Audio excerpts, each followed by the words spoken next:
zijn al geruime tijd op zoek naar een geschikte locatie in Houthalen.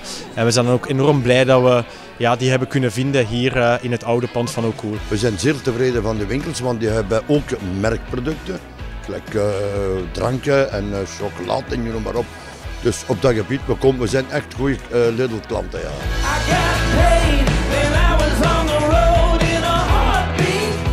We hebben ook gemerkt in onze naburige winkels, zoals Zonhoven, zoals Heusden, dat we daar toch ook redelijk wat cliënteel van Houthalen kunnen of mochten ontvangen de voorbije jaren. We zijn heel blij, nu moeten we niet meer zo ver rijden. We moesten eigenlijk al naar Zonhoven en nu zitten we dus vlakbij.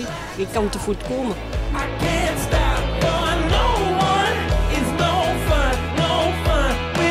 Het is ook een volledig nieuw winkelpunt. Het is dus geen verhuis of verplaatsing van een bestaande locatie. Dus dat wil toch zeggen dat we een volledig nieuw team hebben moeten opbouwen om deze winkel te runnen.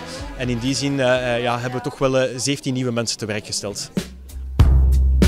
De opkomst, dat we ons toch ook voor een stuk heel welkom. De talrijke opkomst toont toch dat we hier heel welkom zijn in Houthalen en vandaar dat we ook iets terug wouden doen naar de Houthalense bevolking toe. En in die zin hebben we vandaag voor €1000 goederen weggeschonken aan Sint Vincentius Houthalen. Dat is een vrijwilligersorganisatie die voedselpakketten aanbiedt aan mindere bedeelden hier in de gemeente Houthalen. Als je weet dat wij per maand ongeveer 180 voedselpakketten uitdelen in Houthalen-Helchteren, dan is dat niet niks. Wat is dat allemaal?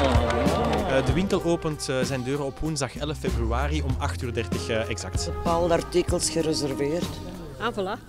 Ja, echt van schrik dat ik er niet meer ben.